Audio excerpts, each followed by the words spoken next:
Success ഫയലിലേക്ക് സ്വാഗതം. നാളെ പരീക്ഷയുള്ളവർക്ക് വേണ്ടി സെലക്ട് ചെയ്തിട്ടുള്ള പ്രധാനപ്പെട്ട ഒരു 100 ചോദ്യങ്ങളാണ് നമ്മൾ ഈ ക്ലാസ്സിലൂടെ നോക്കാൻ പോകുന്നത്.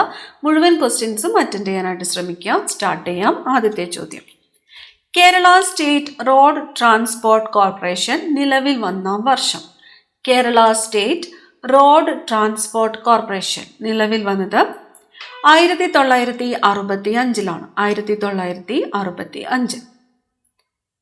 കോൺഗ്രസ് ക്വിറ്റ് ഇന്ത്യ പ്രമേയം പാസാക്കിയത് എന്നായിരുന്നു. കോൺഗ്രസ് ക്വിറ്റ് ഇന്ത്യ പ്രമേയം പാസാക്കിയത് 1942 ഓഗസ്റ്റ് 8-നാണ്. 1942 ഓഗസ്റ്റ് 8. എവിടെ വെച്ച് നടന്ന കോൺഗ്രസ് സമ്മേളനത്തിലാണ് ക്വിറ്റ് ഇന്ത്യ പ്രമേയം പാസാക്കിയത്? എവിടെ വെച്ച് നടന്ന കോൺഗ്രസ് സമ്മേളനത്തിലാണ് ക്വിറ്റ് ഇന്ത്യ പ്രമേയം പാസാക്കിയത്? ബോംബെയിലാണ്. ബോംബെയിൽ വെച്ച് നടന്ന കോൺഗ്രസ് സമ്മേളനത്തിലാണ് ക്വിറ്റ് ഇന്ത്യ പ്രമേയം പാസാക്കിയത്. ക്വിറ്റ് ഇന്ത്യ പ്രമേയം അവതരിപ്പിച്ചത് ആരാണ്? ജവഹർലാൽ നെഹ്റു ആണ്. ജവഹർലാൽ നെഹ്റുവാണ് ക്വിറ്റ് ഇന്ത്യ പ്രമേയം അവതരിപ്പിച്ചത്. പ്രവർത്തിക്കുക അല്ലെങ്കിൽ മരിക്കുക എന്ന് ഗാന്ധിജി ആഹ്വാനം ചെയ്തത് ഏത് പ്രക്ഷോഭത്തിനോടനുബന്ധിച്ചിട്ടാണ്?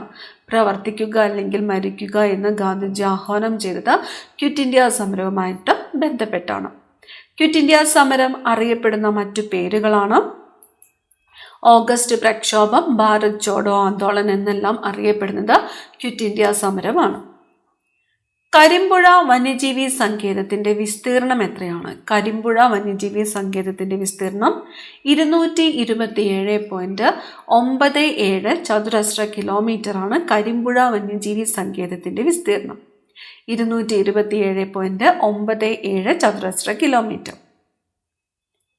ലോക പക്ഷാഘാത ദിനമായിട്ട് ആചരിക്കുന്നത് എന്നാണ്? ലോക പക്ഷാഘാത ദിനം ഒക്ടോബർ 29. ലോക പക്ഷാഘാത ദിനമായിട്ട് ആചരിക്കുന്നത് ഒക്ടോബർ 29.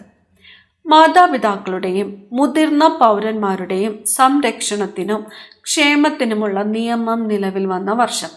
മാതാപിതാക്കളുടെയും മുതിർന്ന പൗരന്മാരുടെയും സംരക്ഷണത്തിനും ക്ഷേമത്തിനുമുള്ള നിയമം നിലവിൽ വന്ന വർഷം 2007 ആണ്. 2007. Maintenance and welfare of parents and senior citizens act 2007. മാതാപിതാക്കളുടെയും മുതിർന്ന പൗരന്മാരുടെയും സംരക്ഷണവും ക്ഷേമത്തിനുമുള്ള നിയമം നിലവിൽ വന്നത് 2007.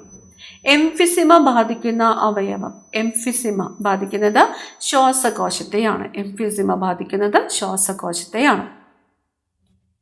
ലെൻസിന്റെ ആകൃതിയിലുള്ള മേഘങ്ങൾ. ലെൻസിന്റെ ആകൃതിയിലുള്ള മേഘങ്ങളാണ് ലെൻറ്റിക്കുലാർ മേഘങ്ങൾ. ലെൻറ്റിക്കുലാർ മേഘങ്ങൾ ലെൻസിന്റെ ആകൃതിയിലുള്ള മേഘങ്ങൾ.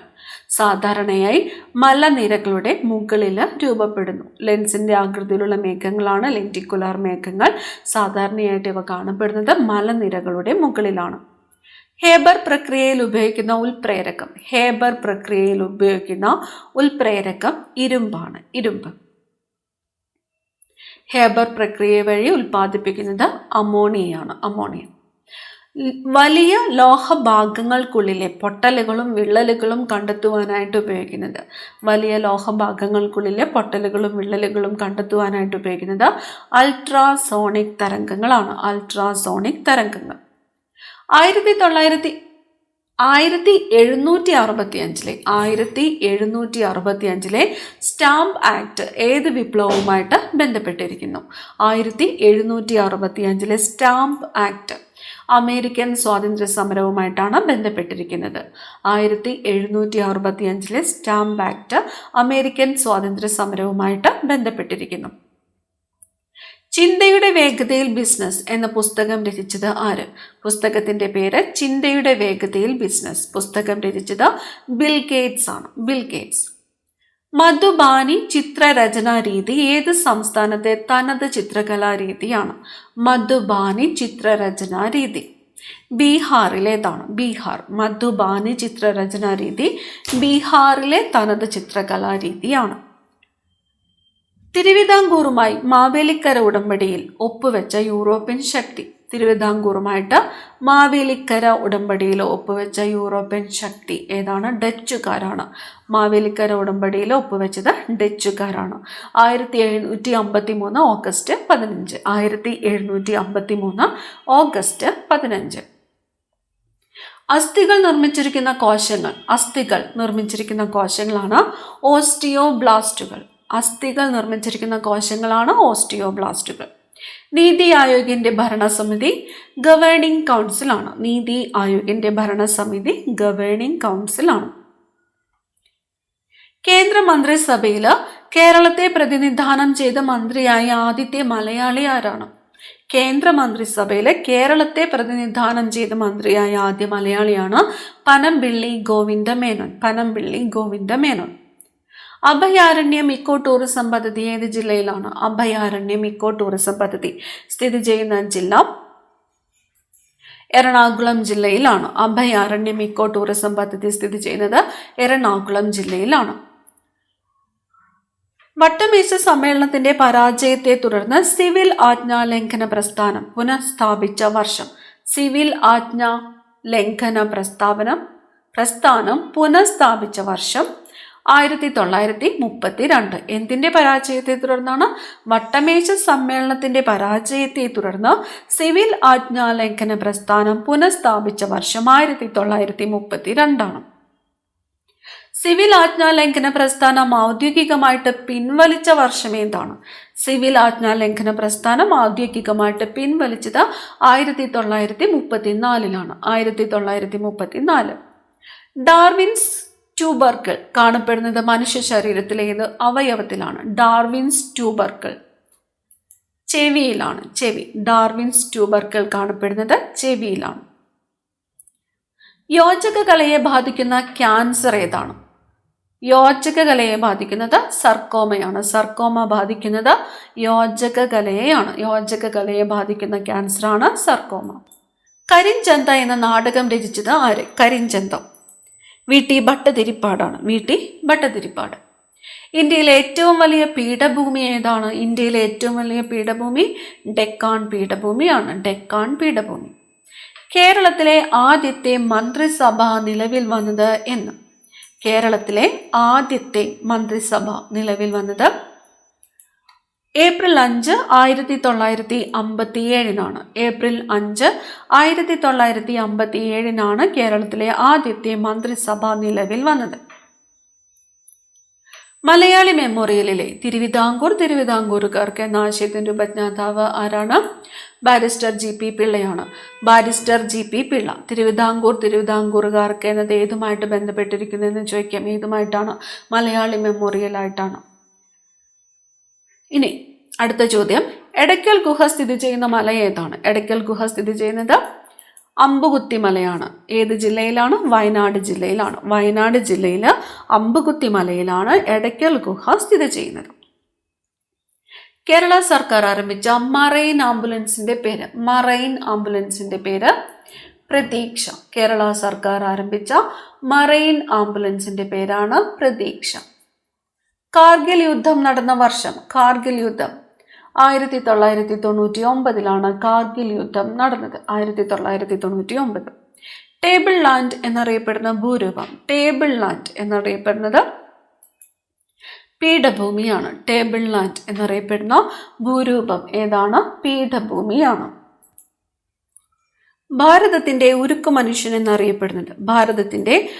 മനുഷ്യൻ എന്നറിയപ്പെടുന്നത് സർദാർ വല്ലഭായ് പട്ടേലാണ്. സർദാർ വല്ലഭായ് പട്ടേൽ. ഇന്ത്യയിലെ ആദ്യത്തെ ബട്ടർഫ്ലൈ സഫാരി പാർക്ക് ഏത്? ഇന്ത്യയിലെ ആദ്യത്തെ butterfly safari park Thenmala. Indo Norwegian fisheries community project നടപ്പാക്കിയ ജില്ല? Indo Norwegian fisheries community project നടപ്പാക്കിയ ജില്ല കൊല്ലം ജില്ലയാണ്. കൊല്ലം ജില്ലയിലെ നീണ്ടകരയിൽ 1953 Indo Norwegian fisheries community project നടപ്പിലാക്കിയത്. കേരളത്തിന്റെ ഔദ്യോഗിക ശലഭം ഏതാണ്? ബുദ്ധമയൂരിയാണ്. കേരളത്തിന്റെ ഔദ്യോഗിക ശലഭം. കേരള സംസ്ഥാനം രൂപീകൃതമായപ്പോൾ കർണാടക ജില്ലയുടെ ഭാഗമായിരുന്ന ഏത് താലൂക്കാണ് കൂട്ടിച്ചേർത്തത്?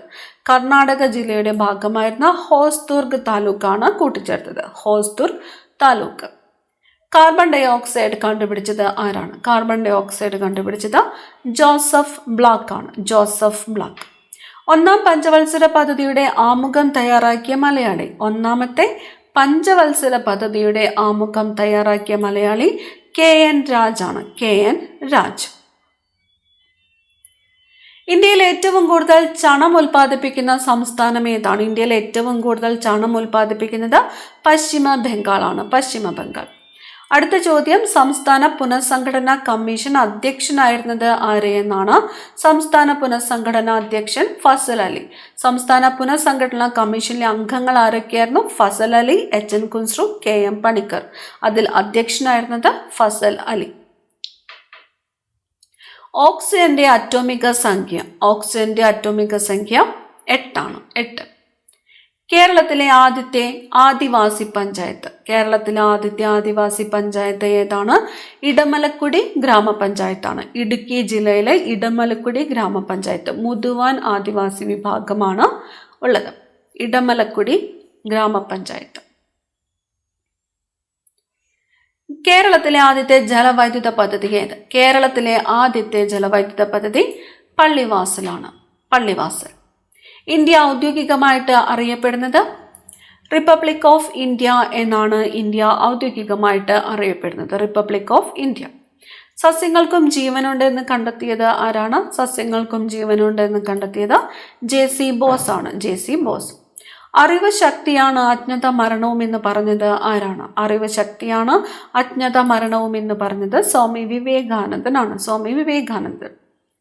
മേഘങ്ങൾ ഏറ്റവും കൂടുതൽ കാണപ്പെടുന്ന അന്തരീക്ഷ പാളി ഏതാണ്?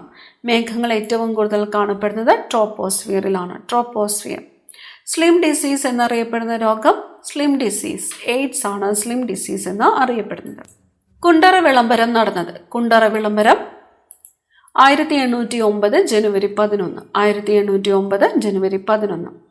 കേരള പോലീസ് അക്കാദമിയുടെ ആസ്ഥാനം? കേരള പോലീസ് അക്കാദമിയുടെ ആസ്ഥാനം രാമവർമ്മപുരമാണ്. തൃശൂർ ജില്ലയിലെ രാമവർമ്മപുരമാണ് കേരള പോലീസ് അക്കാദമിയുടെ ആസ്ഥാനം. ഇന്ത്യയുടെ പരുത്തി തുറമുഖം എന്നറിയപ്പെടുന്നത്? ഇന്ത്യയുടെ പരുത്തി തുറമുഖം മുംബൈ. ലോക സാക്ഷരതാ ദിനമായിട്ട് ആചരിക്കുന്നത് എന്നാണ്? ലോക സാക്ഷരതാ ദിനം സെപ്റ്റംബർ 8 ആണ്. സെപ്റ്റംബർ 8 ലോക സാക്ഷരതാ ദിനം. കേരളത്തിലെ ആദ്യത്തെ സമ്പൂർണ്ണ ഡിജിറ്റൽ നഗരസഭ ഏത്? കേരളത്തിലെ ആദ്യത്തെ സമ്പൂർണ്ണ ഡിജിറ്റൽ നഗരസഭ തൊടുപുഴയാണ്. ഇടുക്കി ജില്ലയിലെ തൊടുപുഴയാണ് കേരളത്തിലെ ആദ്യത്തെ സമ്പൂർണ്ണ ഡിജിറ്റൽ നഗരസഭ. ചലോ ചലോ ദില്ലി ചലോ എന്ന മുദ്രാവാക്യം ആരുടേതാണ്? ചലോ ചലോ ദില്ലി ചലോ എന്നത് സുഭാഷ് ചന്ദ്രബോസിൻ്റെതാണ്. സുഭാഷ് ചന്ദ്രബോസ്. റെഡ് ക്രോസ് സ്ഥാപിതമായ വർഷം? Red cross 1863. റെഡ് ക്രോസ് സ്ഥാപിതമായ വർഷം 1863. വെളിച്ചം ദുഃഖമാണുണ്ണി തമസല്ലോ സുഖപ്രദം. ആരുടെ വരികളാണിവ? വെളിച്ചം ദുഃഖമാണുണ്ണി തമസല്ലോ സുഖപ്രദം എന്നത് അക്കിത്തം അച്യുതൻ നമ്പൂതിരിയുടെ വരികളാണ്. അക്കിത്തം അച്യുതൻ നമ്പൂതിരി. വിദ്യാഭ്യാസ അവകാശ നിയമം നിലവിൽ വന്നത് എന്ന്? വിദ്യാഭ്യാസ അവകാശ നിയമം നിലവിൽ വന്നത് 2010 ഏപ്രിൽ 1 2010 ഏപ്രിൽ 1 വിദ്യാഭ്യാസ അവകാശ നിയമം നിലവിൽ വന്നത്. പണ്ടാരപ്പാട്ട വിപ്ലവം നടന്ന വർഷം? പണ്ടാരപ്പാട്ട വിപ്ലവം നടന്നത് 1865 1865. ജലാശയങ്ങളിൽ പോഷകങ്ങൾ അമിതമാകുന്നത് മൂലമുണ്ടാകുന്ന മലിനീകരണത്തിന് പറയുന്ന പേര്? ജലാശയങ്ങളിൽ പോഷകങ്ങൾ അമിതമാകുന്നത് മൂലമുണ്ടാകുന്ന മലിനീകരണം യൂട്രോഫിക്കേഷൻ. യൂട്രോഫിക്കേഷൻ. സൂപ്പർ ബഗ് എന്ന ബാക്ടീരിയകളെ വികസിപ്പിച്ചെടുത്ത ശാസ്ത്രജ്ഞൻ? സൂപ്പർ ബഗ് എന്നത് ബാക്ടീരിയകളാണ്. സൂപ്പർ ബഗ് ബാക്ടീരിയകളെ വികസിപ്പിച്ചെടുത്ത ശാസ്ത്രജ്ഞനാണ് ആനന്ദ് മോഹൻ ചക്രവർത്തി. ആനന്ദ് മോഹൻ ചക്രവർത്തി. പശ്ചിമഘട്ടം കേരളത്തിൽ അറിയപ്പെടുന്ന മറ്റൊരു പേര്? പശ്ചിമഘട്ടം അറിയപ്പെടുന്നത് സഹ്യപർവ്വത നിരകൾ. സഹ്യപർവ്വത നിരകൾ എന്നറിയപ്പെടുന്നത് പശ്ചിമഘട്ടമാണ്. മണിയാർ ജലവൈദ്യുത പദ്ധതി സ്ഥിതി ചെയ്യുന്ന ജില്ല? മണിയാർ ജലവൈദ്യുത പദ്ധതി സ്ഥിതി ചെയ്യുന്നത് പത്തനംതിട്ട ജില്ലയിലാണ്. പത്തനംതിട്ട. ആദ്യമായിട്ട് കൃത്രിമമായിട്ട് ജലം നിർമ്മിച്ചത് ആരാണ്? ആദ്യമായി കൃത്രിമമായി ജലം നിർമ്മിച്ചത് ജോസഫ് പ്രീസ്ലി ആണ്. ജോസഫ് പ്രീസ്ലി. ലോക ജലദിനം? ലോക ജലദിനമായിട്ട് ആചരിക്കുന്നത് മാർച്ച് 22. കൃത്രിമ മഴ പെയ്യ്ക്കുന്നതിന് അന്തരീക്ഷത്തിൽ വിതറുന്ന രാസപദാർത്ഥം. കൃത്രിമ മഴ പെയ്യ്ക്കുന്നതിന് അന്തരീക്ഷത്തിൽ വിതറുന്ന രാസപദാർത്ഥമാണ് സിൽവർ അയോഡൈഡ്. വൈദ്യുതോൽപാദനം ഏത് മേഖലയിൽ പെടുന്നു?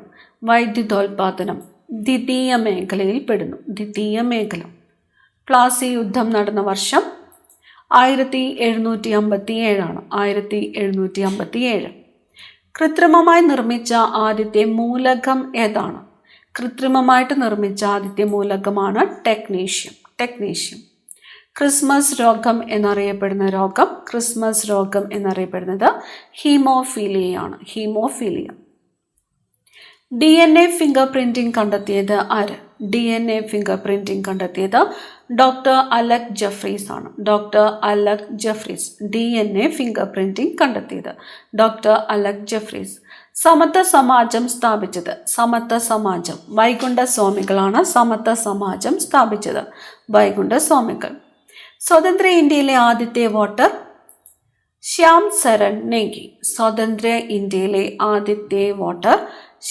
സരൺ നേഗി. ജലം നിറച്ച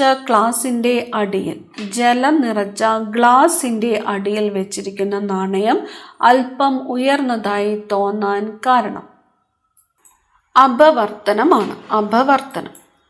ലോക തണ്ണീർത്തട ദിനമായിട്ട് ആചരിക്കുന്നത് എന്ന്? ലോക തണ്ണീർത്തട ദിനം ഫെബ്രുവരി 2. കേരളത്തിൽ ഏറ്റവും അധികം കാണപ്പെടുന്ന ശില ഏതാണ്? കേരളത്തിൽ ഏറ്റവും അധികമായിട്ട് കാണപ്പെടുന്ന ശില കായാന്തരിത ശില. ബ്രഹ്മോസ് മിസൈൽ ഏത് രാജ്യങ്ങളുടെ സംയുക്ത സംരംഭമാണ്? ബ്രഹ്മോസ് മിസൈൽ ഇന്ത്യയുടെയും റഷ്യയുടെയും സംയുക്ത സംരംഭമാണ്. ഇന്ത്യ, റഷ്യ എന്നീ രാജ്യങ്ങളുടെ സംയുക്ത സംരംഭമാണ് ബ്രഹ്മോസ് മിസൈൽ. സിനിമാ തിയേറ്ററുകളിലെ പ്രൊജക്ടറുകളുടെ പ്രവർത്തന തത്വം വിഭംഗനം. ഇന്ത്യയുടെ ഏറ്റവും വലിയ ഭൂപ്രകൃതി വിഭാഗം ഏതാണ്? ഇന്ത്യയുടെ ഏറ്റവും വലിയ ഭൂപ്രകൃതി വിഭാഗം ഉപദ്വീപീയ പീഠഭൂമിയാണ്. ഇന്ത്യയിലെ ഏറ്റവും വലിയ ഭൂപ്രകൃതി വിഭാഗം എന്ന് പറയുന്നത് ഉപദ്വീപീയ പീഠഭൂമിയാണ്. ഇന്ത്യയിൽ വോട്ടിംഗ് പ്രായം 21 നിന്നും 18 മാറ്റിയ ഭരണഘടനാ ഭേദഗതി ഏതാണ്? 61ാമത്തെ ഭരണഘടനാ ഭേദഗതിയിലാണ് വോട്ടിംഗ് പ്രായം 21 നിന്നും 18 മാറ്റിയത്. നീതി ആയോഗ് നിലവിൽ വന്ന വർഷം ഏതാണ്? നീതി ആയോഗ് നിലവിൽ വന്നത് 2015. 2015. ക്ഷേത്രപ്രവേശന വിളംബരം എഴുതി തയ്യാറാക്കിയത് ആര്? ക്ഷേത്രപ്രവേശന വിളംബരം എഴുതി തയ്യാറാക്കിയത് ഉള്ളൂർ എസ് പരമേശ്വരയ്യർ ആണ്. ദേശീയ നിയമദിനമായിട്ട് ആചരിക്കുന്നത് എന്നാണ്? ദേശീയ നിയമദിനം നവംബർ 26. ദേശീയ നിയമദിനം. ഇന്ത്യൻ ആസൂത്രണത്തിന്റെ പിതാവ്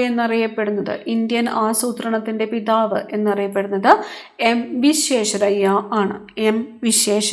ഇന്ത്യൻ ആസൂത്രണത്തിന്റെ പിതാവ്. താജ്മഹൽ യുനെസ്കോയുടെ ലോക പൈതൃക പട്ടികയിൽ ഉൾപ്പെട്ട വർഷം 1983. താജ്മഹൽ യുനെസ്കോയുടെ ലോക പൈതൃക പട്ടികയിൽ ഉൾപ്പെടുത്തിയ വർഷം 1983. കുടുംബശ്രീ ആരംഭിച്ചത് ഏത് പഞ്ചവത്സര പദ്ധതി കാലത്താണ്? കുടുംബശ്രീ ആരംഭിച്ചത് 9ാമത്തെ പഞ്ചവത്സര പദ്ധതി കാലത്താണ്. 9ാം പഞ്ചവത്സര പദ്ധതി കാലത്താണ് കുടുംബശ്രീ ആരംഭിച്ചത്. ക്യാനീസ് ഫെമിലിയാരിസ് ഏത് ജീവിയുടെ ശാസ്ത്രീയ നാമമാണ്? ക്യാനീസ് ഫെമിലിയാരിസ് എന്നത് നായയുടെ ശാസ്ത്രീയ നാമമാണ്. ക്യാനീസ് ഫെമിലിയാരിസ്. പഞ്ചായത്ത് രാജിന്റെ പിതാവ് എന്നറിയപ്പെടുന്നത് ആരാണ്? പഞ്ചായത്ത് രാജിന്റെ പിതാവ് എന്നറിയപ്പെടുന്നത് ബൽവന്ത് റായ് മേത്തയാണ്. പഞ്ചായത്ത് രാജിന്റെ പിതാവ് എന്ന് അറിയപ്പെടുന്നത്. സംസ്ഥാന വിവരാവകാശ കമ്മീഷന്റെ ആസ്ഥാനം തിരുവനന്തപുരം. ഓസോണിന്റെ അളവ് രേഖപ്പെടുത്താൻ ഉപയോഗിക്കുന്ന യൂണിറ്റ് ആണ് ഡോപ്സൺ. ഡോക്ടർ സലീം അലിയുടെ പേരിൽ അറിയപ്പെടുന്ന കേരളത്തിലെ പക്ഷി സങ്കേതം ഏത്? ഡോക്ടർ സലീം അലിയുടെ പേരിൽ അറിയപ്പെടുന്ന കേരളത്തിലെ പക്ഷി സങ്കേതമാണ് തട്ടേക്കാട് പക്ഷി സങ്കേതം. ഇന്ത്യയിലെ ആദ്യത്തെ സമ്പൂർണ്ണ സാക്ഷര നഗരം ഏതാണ്? ഇന്ത്യയിലെ ആദ്യത്തെ സമ്പൂർണ്ണ സാക്ഷര നഗരം കോട്ടയമാണ്. കോട്ടയം. ഇന്ത്യൻ പഞ്ചവത്സര പദ്ധതികളുടെ പിതാവ് എന്ന് വിശേഷിപ്പിക്കപ്പെടുന്നത്?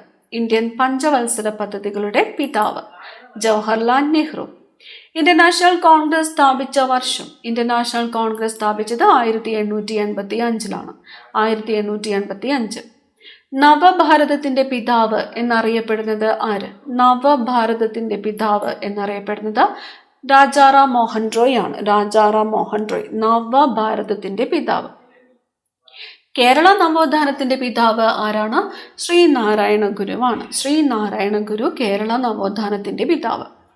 NW1 ദേശീയ ജലപാത ഏത് നദിയിലൂടെയാണ്? NW1 ഗംഗാ നദിയിലാണ്. ഗംഗാ നദി. സ്വകാര്യ മേഖലയിൽ പ്രവർത്തിക്കുന്ന കേരളത്തിലെ ആദ്യത്തെ ജലവൈദ്യുത പദ്ധതി മണിയാർ. സ്വകാര്യ മേഖലയിൽ പ്രവർത്തിക്കുന്ന കേരളത്തിലെ ആദ്യത്തെ ജലവൈദ്യുത പദ്ധതിയാണ് മണിയാർ. അവസാനത്തെ ചോദ്യം, ഷിക് ടെസ്റ്റ് എന്ത് രോഗവുമായി ബന്ധപ്പെട്ടിരിക്കുന്നു? Schick test diphtheria. Schick test എന്ത് രോഗവുമായിട്ടാണ് ബന്ധപ്പെട്ടിരിക്കുന്നത്? ഡിഫ്തീരിയ. അടുത്ത ക്ലാസ്സിൽ കാണാം. Thank you.